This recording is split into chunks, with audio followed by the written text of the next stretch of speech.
या ठिकाणी आज जिल्हाधिकारी कार्यालयातून एक बैठक केलेली आहे आणि खूप मोठं नुकसान या आठवडाभरामध्ये विशेष करून 6 तारखेला प्रचंड नुकसान, हजारो कोटी रुपयाचं नुकसान या ठिकाणी केळी उत्पादक शेतकऱ्यांचं झालेलं आहे।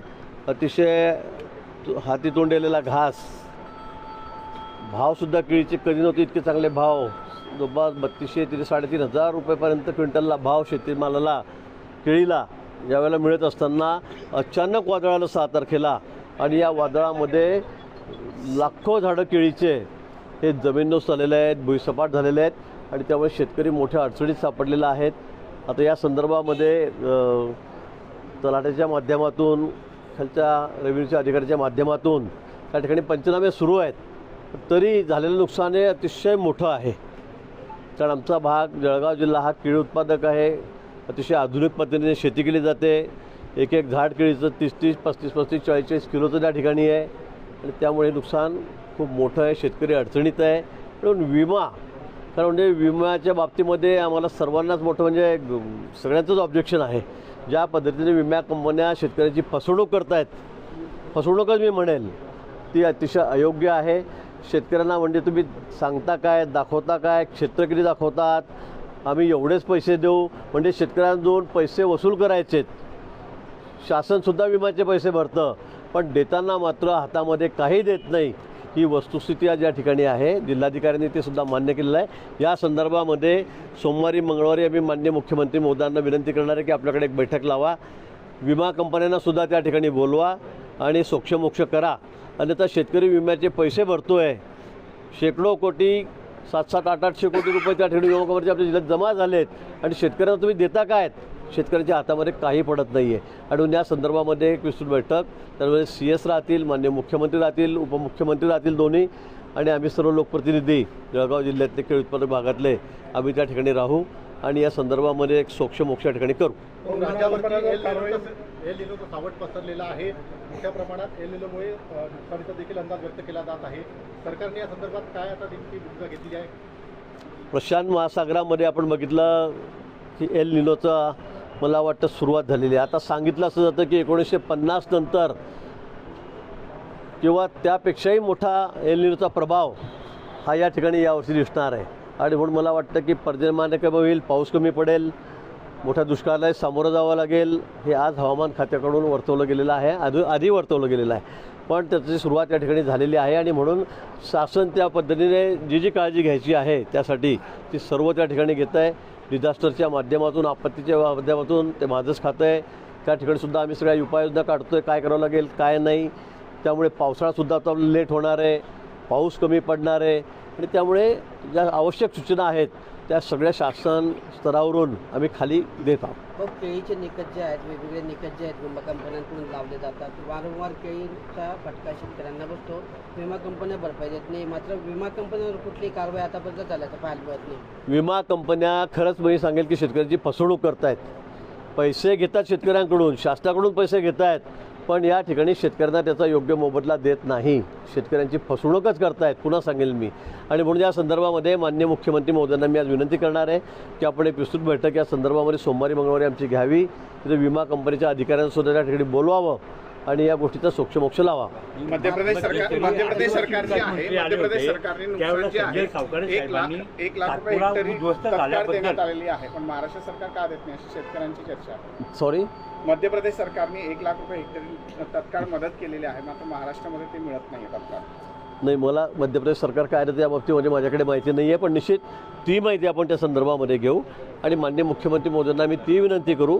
पण मला वाटतं विम्याच्या बाबतीमध्ये अधिकाधिक आपल्याला मदत विमा कंपनीतून होऊ शकते। आम्ही आमचा विमा काढतो आहे, आम्ही तुम्हाला त्याबद्दल पैसे देतो आहोत, तुम्ही जे मागतायत ते, आणि नुकसान झाल्यानंतर तुम्ही अगदी हातच वर करतायत, तुमचं क्षेत्रच तेवढं नाही, तुम्ही केळीच तेवढी लावलेली नाही, पण अगदी हातच वर करायचं काम चाललेलं आहे।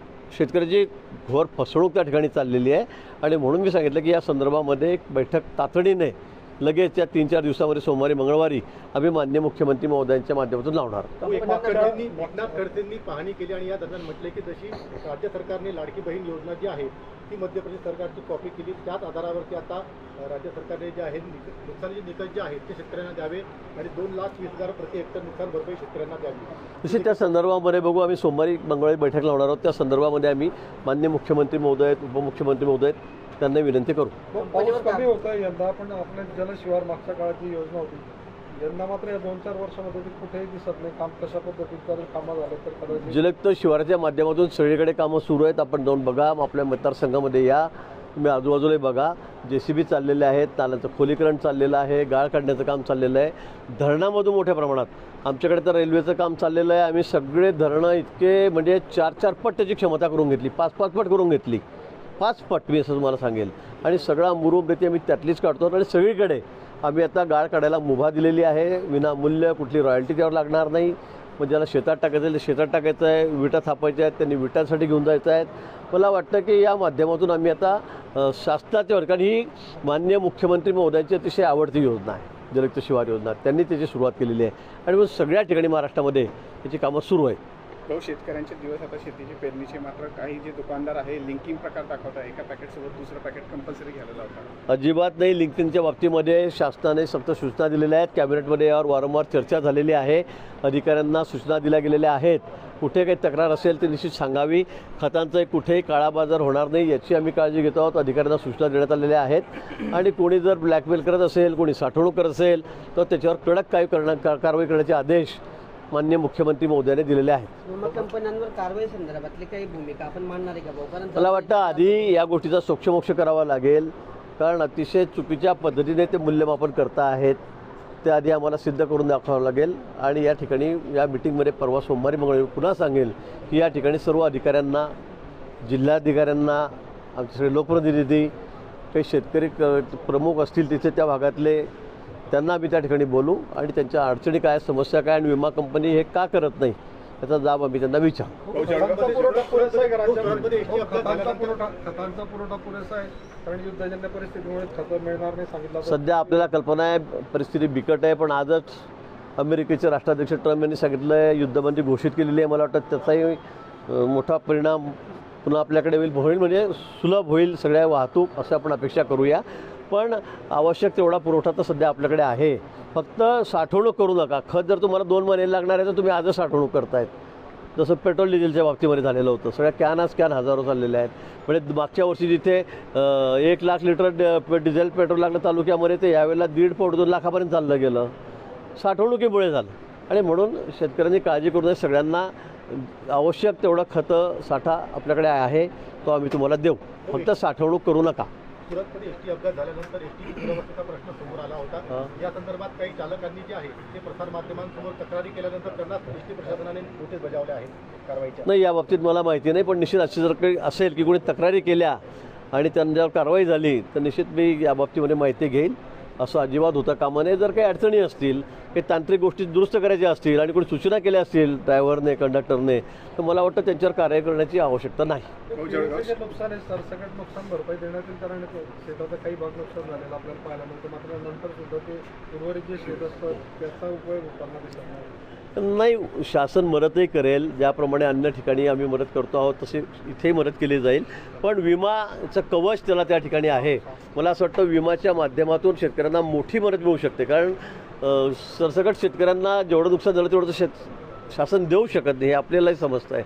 पण विम्याकडे आहे, तो आम्ही तुम्हाला देऊ. फक्त साठवणूक करू नका.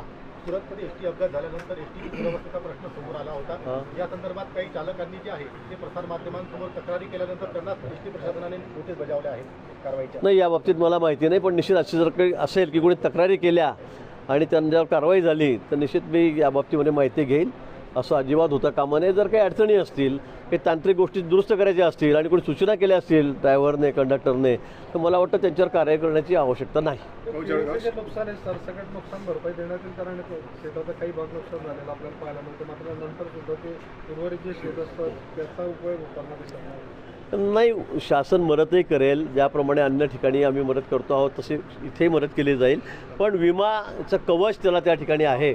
मला असं वाटतं विमाच्या माध्यमातून शेतकऱ्यांना मोठी मदत मिळू शकते, कारण सरसकट शेतकऱ्यांना जेवढं नुकसान झालं तेवढं शासन देऊ शकत नाही, हे आपल्यालाही समजतं आहे. पण विम्याच्या माध्यमातून मोठी आर्थिक मदत शेतकऱ्याला त्या ठिकाणी होऊ शकते. आणि म्हणतो हक्काचा त्याचा पैसा आहे, तो विमा त्याचा हक्काचा आहे, कारण त्यांनी त्याचे पैसे भरलेले आहेत. आणि म्हणून या संदर्भामध्ये मी पुन्हा सांगतो की या संदर्भात विमा कंपनीच्या वरिष्ठ अधिकाऱ्यांना बोलून ही बैठक आम्ही या ठिकाणी घेऊ. तो शेवटचा प्रश्न याच ठिकाणी मागच्या वेळेस जरी विचार केला जातो, पीक विमाचा मोठा घोटाळा जो आहे हा जळगाव जिल्ह्यात अनेक शेतकऱ्यांच्या नावावर दुसऱ्या लोकांनी केलेले होते. मोठा घोटाळा शेतकऱ्यांचा नावावर फसवणूक झालेली. नाही, असंही काही झालेलं होतं किंवा तिथे केळी नसताना काही ठिकाणी झालेलं होतं. त्याची चौकशी चालू आहे, काही ठिकाणी झालेली आहे.